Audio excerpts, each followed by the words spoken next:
Everybody welcome और welcome back to my channel. It's me Lily, currently preparing for CT as a dropper. तो आज का setup मेरा थोड़ा सा अलग है, कैमरा थोड़ा सा बंद हो गया एंड आज का सेटअप इसलिए अलग है because I have just change something. मेरे प्लान में थोड़ा सा चेंजेस आया है। बस लाइक थोड़ा सा नॉट मेरा डोमेन्स का सही नहीं चल रहा था, लाइक कि थोड़ा सा डोमेन्स को ध्यान दे दिए हैं और मैंने इसलिए 61 हार्ड डे चैलेंज को ड्रॉप करते हुए न्यू चैलेंज बनाया है। लाइक टाइम के साथ हमें चेंजेस करना चाहिए, वो मेरे लिए बहुत इंपॉर्टेंट होती है बिकॉज मैथ्स का देखो मेरा ठीक ठाक मतलब मेरा कैलकुलस बचा है, बाकी मेरा ऑल पोर्शन कंप्लीट हो गया। इनफैक्ट मेरा केमिस्ट्री में भी काफ़ी पार्ट्स कंप्लीट हो गए हैं, but still I was like थोड़ा सा मुझे पढ़ना है। बट लाइक कुछ चैप्टर जो है वो मैंने पढ़ चुके हैं, बट स्टिल मुझे एक बार रिवीजन करना है। और कुछ चैप्टर जो कि मैंने बिल्कुल नहीं पढ़ा, मैंने एल्डिहाइड चैप्टर बिल्कुल नहीं पढ़ा है एंड केमिकल काइनेटिक्स नहीं पढ़ा बिल्कुल। तो ऐसे कुछ टॉपिक्स हैं, चैप्टर हैं और चैप्टर के अंदर कुछ ऐसे सब टॉपिक्स हैं जो मैंने बिल्कुल नहीं पढ़ा है। और अब आई थिंक टाइम आ गया है सो कि पूरा सारी चीज़ों को फिर से पढ़ना एंड जस्ट नो कि किस लेवल पे आप हो, बिकॉज मुझे मॉक्स भी लगाने हैं नेक्स्ट। तो मैं सोच रही थी मॉक्स लगाऊँ, बट मॉक्स में मुझे पता है कि मेरे नंबर नहीं आएंगे, इसलिए मुझे आई हैव डिसाइडेड कि मैं पूरा फिर से एक बार सिलेबस पढ़ूँ फिर मॉक लगाऊँ।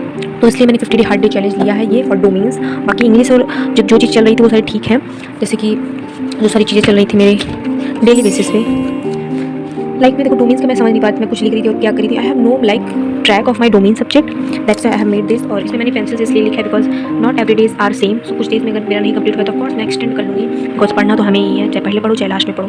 सो इसलिए मैंने सारा लिखा है। मैथ्स में यू फील कि मैंने मैथ्स में बहुत वो लिखा है सिर्फ क्योंकि मेरा सिर्फ कैलकुलस पार्ट बचा है, बट स्टिल जो पढ़ा है वो भूल जाता है। तो इसलिए मैं अब प्रैक्टिस डेली तो कर ही रही थी, इसलिए मैं उसको कंटिन्यू रखूँगी। लाइक मैं मेरा आई थिंक डिटर्मिनेंट और मैट्रिसेस एंड एक चैप्टर और हो गए हैं, तो मैं उसको मैं इस बुक से कर रही थी, दिस साइड बुक से, बिकॉज अभी पूरा ब्लैंक होना बिल्कुल ही हम लोग अफोर्ड नहीं कर सकते हैं, ठीक है। तो मैथ्स को तो आई थिंक थोड़ा सा मैंने वो लिखा, पहले मैं आपको दिखा कि मैंने क्या क्या किया। Quickly I will give you review because ज़्यादा टाइम ना वेस्ट करती हूँ। तो देखो ये सारे स्टार्टिंग में 3 चैप्टर जो कि मेरे तैयार हैं, मैंने पढ़ चुके हैं, मुझे बस रिवीजन करने हैं। इसके साथ मैंने देखो हैवी चैप्टर रखे हैं। रियोप्टिक्स मैंने नहीं पढ़ा है, बहुत टाइम हो गया मुझे पढ़े हुए, और इसलिए मैंने रियोप्टिक्स को 2 दिन मिले बिकॉज ये बड़ा चैप्टर। और इसके साथ साथ मैंने इनऑर्गेनिक के 2 छोटे चैप्टर लिए, और ये सुबह में 20 क्वेश्चन में वेक्टर की करूँगी। बाकी ये परसेंटेज रेशियो बिकॉज कॉन्स का भी मेरा नहीं कंप्लीट था, तो लाइक कॉन्स भी साथ साथ लेकर चलते हैं। बाकी रीजनिंग मेरा पूरा हो ही गया है, तो अब इसको थोड़ा सा साइडलाइन करते हैं। बाकी इंग्लिश का मैं रुबैका मैम से करती हूँ, तो मेरा चलता रहेगा, ठीक है। वो मेरा 1-1.5 घंटे में हो जाता है। बाकी सारे टाइम को बिल्कुल भी अच्छे से यूटिलाइज करना जरूरी है इस टाइम पे, तो दैट्स वाई मैंने इसको बनाया है इस तरीके से। अगर आप भी बनाना चाह रहे हो इस टाइप्स के planner, you can follow as well, ये फॉलो कर सकते हो बिकॉज ये मैंने जनरलाइज ही बनाया बिकॉज सबके लिए सारे चैप्टर टफ ही लगते हैं और ये सारे 2 चैप्टर ईजी होते हैं because they all are like theory सब पढ़ना होता है। तो सुंदर मैं एनसीईआरटी से पढ़ूंगी। Electrochemistry is kind of my strong, मुझे क्वेश्चन उसमें बन जाते हैं। केमिकल काइनेटिक्स मैंने नहीं पढ़ा, तो इसके साथ मैंने बहुत ही हल्का चैप्टर रखा है, ड्यूअल नेचर, लाइक इसका भी इजी डन। और ये सारी चीज़ तो चल मैथ्स में आई थिंक मुझे बताने की जरूरत नहीं। मैथ्स में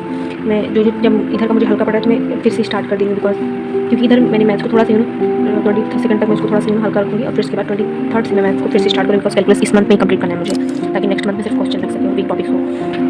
फिर देखो मैंने इलेक्ट्रोकेमिस्ट्री के साथ EM रखा, इलेक्ट्रोमैग्नेटिक इंडक्शन और AC। ये चैप्टर थोड़ा सा AC वाला थोड़ा सा मुझे बड़ा लगता है, बट स्टिल इंडक्शन वाला छोटा इसके साथ मैंने रख लिया, ये भी मुझे आता है। तो देखो केमिकल काइनेटिक्स मेरा बिल्कुल ही तैयार नहीं है, लाइक इसके क्वेश्चन मुझसे नहीं बनते हैं, मैं रेट वगैरह नहीं निकाल पाती हूँ, मुझे बहुत ही भूल जाता है दिमाग में। इसके साथ मैं छोटा रखा, फिर ये तो मतलब 1 घंटे का लेक्चर कोई भी देखेंगे तो हो जाएगा। फिर हेलोजेंस मेरा स्ट्रॉन्ग है, मतलब स्ट्रॉन्ग क्वेश्चन बन जाते हैं थोड़ा रीजन। इसके साथ मैंने टफ चैप्टर मूविंग चार्जेस रखे, इसके क्वेश्चन काफ़ी अच्छे खासे बनते हैं। फिर मैंने अल्कोहल फिनॉल के लिए ये और एल्डिहाइड वाले बहुत घातक चैप्टर मेरे लिए साबित हो गए हैं, तो उसके साथ मैंने EM बेस्ड छोटा चैप्टर रखा है। फिर मैंने यहाँ से EOD मतलब मैंने मैथ्स में लाइक कंटिन्यूटी डिफरेंशिएबिलिटी और मतलब कंप्लीट हो गया एक चैप्टर कैलकुलस का, एंड हाफ मैंने EOD आज कर लिया है, तो हाफ से करना है तो मैं थिंक हो जाएगा। फिर अल्कोहल फिनॉल को 2 दिन मैंने ये पॉसिबल नहीं हो पाया, फिर इसके साथ मैंने छोटे चैप्टर 2 रखे हैं। फिर मैंने इंटीग्रल से स्टार्ट कर दिया है। इंटीग्रल्स में 3 दिन में करूँगी तो मुझे हैवी बिल्कुल भी नहीं लगना चाहिए। फिर एमआईज में करूँगी सेमीकंडक्टर इंटीग्रल्स का दूसरे दिन में थोड़ा सा हैवी बढ़ा दूँगी बिकॉज यहाँ पे ऑफकोर्स अल्कोहल रहेगा तो मुझे कम ही पार्ट करना पड़ेगा। फिर बायोमॉलिक्यूल्स में छोटा chapter easy can be done theory रहता है। इसके साथ मैंने बड़ा चैप्टर लाइक करंट इलेक्ट्रिसिटी रखा है, सो दैट और इंटीग्रल्स का फाइनल रहेगा तो हो जाएगा मैंने। फिर मैंने एल्डिहाइड स्टार्ट किया, एल्डिहाइड में 2 दिन में पढ़ूंगी बिकॉज ऑफकोर्स एल्डिहाइड बड़ा चैप्टर है। इसके साथ मैं वेव ऑप्टिक्स करूँगी, वेव ऑप्टिक्स भी इजी है, फर्स्ट थियरी भाई है सारी का फ्रीक्वेंसी का कुछ याद करना रहता है। फिर EOD इंटीग्रल्स और एप्लीकेशन इंटीग्रल्स पढ़ूंगी, इसको मैं 2 दिन में पढ़ूंगी, ठीक है। फिर उसके बाद एल्डिहाइड 2 में पढ़ूंगी। यहाँ पे मैंने थोड़ा सा मुझे लग रहा है कि बदल करूँगी, मेरे पास रीज़न नहीं है तो उसको ठीक कर दूँगी। तो इसको मैं कम्युनिटी पे मतलब पोस्ट कर दूँगी, इसको फॉलो करने कंप्लीट तुम फॉलो। तो मैं सोल्यूशन लास्ट में करूँगी बिकॉज सोल्यूशन मैंने एक बार पढ़ लिया तो सोल्यूशन की बस फॉर्मूला रिवीजन करने रहेंगे। फिर उसके बाद यहाँ पे मुझे लिखना है, यहाँ मैग्नेटिज्म या फिर कुछ ऐसे चैप्टर लिखूँगी। मैं सोच रही हूँ यहाँ मैग्नेटिज्म हटा के यहाँ मैग्नेटिज्म लिखूँ। फिर डिफरेंशियल इक्वेशन में 3 दिन में करूँगी बिकॉज इसमें मुझे इसके मेरे क्वेश्चन बिल्कुल नहीं आते, तो मैं लाइक जनरल करूँगी, लीनियर करूँगी एंड सब्स्टिट्यूशनल करूँगी, यही ना। तो ये है मेरा, और दोनों थोड़ा गैप भी रखना है, यहीं पर खत्म होगा ये वाला पार्ट। तो यहाँ पे मुझे आगे पीछे जो भी लगेगा मैं वो कर लूँगी बिकॉज थोड़ा मैनेजेबल रखना चाहिए, स्ट्रिक्ट नहीं बनाना चाहिए जो फॉलो नहीं हो पाए।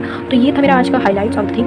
चलो मैं आपको बताती हूँ कि मैं क्या क्या आज पढ़ी हूँ। आज मैं थोड़ा सा कम पढ़ी बिकॉज आज मैं थोड़ा सा इन सब चीज़ में ज़्यादा थी कि क्या क्या पढ़ना है आगे का, थोड़ा सा प्लान डिसाइड है। तो ये मैं वहाँ पे रखी थी, तो मैं लेते हैं। देखो ये जिसको नहीं पता, ये देखो पूरा सिलेबस है, रीजनिंग में इतनी सारी चीज़ें हैं यहाँ पे, और ये पूरा कॉन्स का सिलेबस मैंने एक पूरा एकदम डिटेल में लिखा हुआ है। फिर देखो ये स्टैटिक्स का मैंने पूरा एनालाइज करके लिखा हुआ है, ये सारी चीज़ें पढ़नी। फिर मिसलिनियस में बुक एंड ऑथर पीछे मैंने लिखा हुआ है इंग्लिश का सिलेबस, इंग्लिश का सिलेबस आप देख सकते हैं। इतना बड़ा इंग्लिश का ऑलमोस्ट मेरा सारा, कोई भी अनटच टॉपिक नहीं है, तो इंग्लिश मुझे टेस्ट करनी है। और मार्क्स मैं कैसे पढ़ाऊँगी वो मुझे पता है। बिकॉज मुझे वीक एरियाज पता चल गए। अब मैं आपको बताती हूँ कि आज मैंने क्या क्या पढ़ा है। तो आज था 17 मार्च एज यू ऑल नो।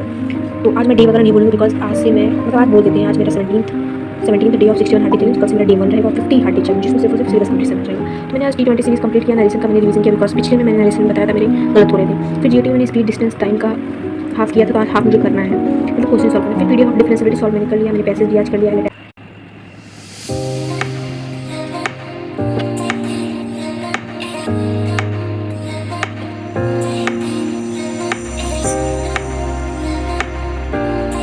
ठीक है, फिर उसके बाद इसके अलावा मैंने कुछ भी नहीं पढ़ा, मैं ये तब से बना रही हूँ। और अब मैं सोच रही हूँ कि लाइक थैंक गॉड मेरा फॉर्मूला सीट मुझे मिल गया है। एंड मैं सोच रही हूँ क्या मिलेगा, कॉपी मेरी फिल हो गई भाई। तो ये है देखो 17 मार्च एक्टिव पैसों में मैच करवाई है।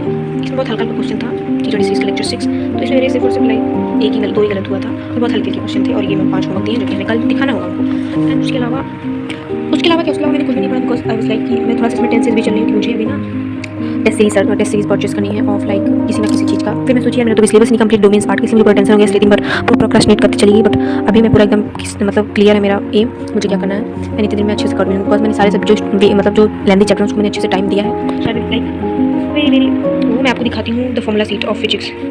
तो ये है देखिए मेरा फॉर्मूला सीट बहुत ही ज़्यादा है। मैंने एक फॉर्मूला एकदम अच्छे से लिखा है लाइक सारे चैप्टर्स का। अगर आपको चाहिए तो मैं चैप्टर वाइज इसको अपलोड कर दिया पूरा। एक चैप्टर का मैंने फॉर्मूला एक चैप्टर का फॉर्मूला एक पेज में पूरा देख रहे हो। फिर देखो दूसरे चैप्टर का एक पेज में, ऐसे करके पूरा मैंने किया है। और ये काफ़ी दिन से खो गई थी, मुझे डर था कि खो ही ना गई, बट मेरी अनफॉर्चुनेटली और ये सारी फॉर्मूला है। आई थिंक ये फॉर्मूला सीट जिसके पास रहेंगे वो अगर नहीं भी पढ़ा रहेगा थोड़ा वो तो कर लेगा बिकॉज सीट में फॉर्मूला बेस ज़्यादा करके आते हैं। थियरी भी आती है, इसलिए मैं थियरी को पढ़ रही हूँ because we can't take any risk. और ये मेरा था आज का प्लान। Thank you. कल से ताबड़तोड़ पढ़ाई होगी तो प्लीज़ कनेक्ट। एंड ये अगर आप लोग बोलोगे तो I upload on community please. इसको अगर आपको मतलब कुछ लोग कमेंट कर रहे हैं कि आई एम ऑन 0 लेवल, मतलब डोमेन्स का कुछ भी नहीं पढ़ा है, तो आई से just follow these blindly because ये मैंने बहुत ही 3-4 बार मैंने टीचर से और ये सब चीज़ से और भाई से मैंने दिया, तो कैन ट्रस्ट मी दैट। और भाई इतने हो आप लोग अगर 12th में तो इतना मतलब मैंने बनाया है, तो you can follow as well. और मेरे साथ में पढ़ेंगे, साथ में इस करेंगे, इस मंथ में पूरा डोमेन्स कंप्लीट करके नेक्स्ट मंथ से मॉक्स लगाएंगे। बाय द वे मैं GT और इंग्लिश का मॉक्स लगाती रहूँगी बिकॉज ऑफ कोर्स इतने दिन में तो मैं इंग्लिश और उसको छोड़ नहीं सकती। और मैं कुछ और सारी चीज़ें हैं जो मैं कंटिन्यू करती रहूँगी साथ साथ बिकॉज यार वो सारी चीज़ 1-2 घंटे लेती हैं और ये सारे बड़े टास्क हैं। आई थिंक ये काफ़ी लंबी वीडियो बन गई एंड दैट्स इट। कल से पूरा रिस्टार्ट करेंगे and that's it. Bye, keep study.